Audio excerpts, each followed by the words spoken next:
บางคนเนาะอาจจะเจอปัญหาก็คือกรณีเข้า PX บ่ได้ทั้งๆที่รหัสอิหยังก็ถูกแล้วเนาะบางครั้งอาจจะเจอกรณี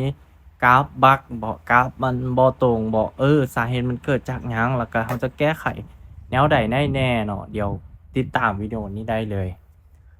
โอเคสบายดีทุกคนเนาะอยู่ในช่องของ DMN Page เนาะซึ่งในมื้อนี้สิมาแก้ปัญหาของบางคนเนาะแล้วก็เคสที่มีคนสอบถามเข้ามาเนาะว่าเนี่ยกราฟมันคือเป็นหยังเนาะมันบักบ่มันแม่นหยังบ่เนาะกรณีนี้แม่นส่วนหลายมันจะเป็นนำการตั้งเวลาเนาะตั้งเวลาบ่ถูกเนาะไทม์โซนบ่ถูกบ่หรือว่าตั้งเวลาบ่ถูกบ่ข้อยสิมาสอนแก้เนาะทุกคนสามารถไปปรับใช้ได้เนาะ ของข้อยนี่เป็น iPhone เนาะ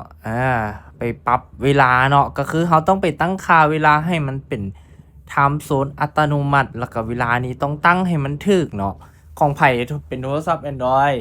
หยังก็ไปตั้งเข้าไปการตั้งค่าแล้วก็ซอกเบิ่งของเวลาเนาะข้อยเป็น iPhone เนี่ยมันจะอยู่นี่เนาะมันจะอยู่การตั้งค่าแล้วก็ทั่วไปนี่เนาะเนี่ยมันจะอยู่การตั้งค่าแล้วก็ทั่วไปแล้วมันจะอยู่บอนนี่เนาะ เนี่ยบ่มันจะอยู่วันที่และเวลาเนาะนี่ให้เราปรับตัวนี้เนาะเนี่ยบ่ปรับตัวนี้ให้มันมาเป็นอัตโนมัติในนี้เนาะเวลามันก็จะถูกเป๊ะๆแล้วก็เรื่องของการเข้า PX นำไส้เรื่องของการนำไส้ XR Trade ของเราก็สามารถนำไส้ได้ตามปกติเลยเด้อสำหรับตัวนี้เนาะเป็นการแก้ปัญหาเนาะไผที่ยังเข้าบ่ได้ก็ลองเอาวิธีนี้ไปใช้เบิ่งเด้อ เห็นว่าคลิปวิดีโอนี้มีประโยชน์กันหรืออย่าลืมกดไลค์กดติดตามแล้วก็กดแชร์วิดีโอนี้ออกไปเนาะสำหรับคนที่เจอปัญหานี้เด้อ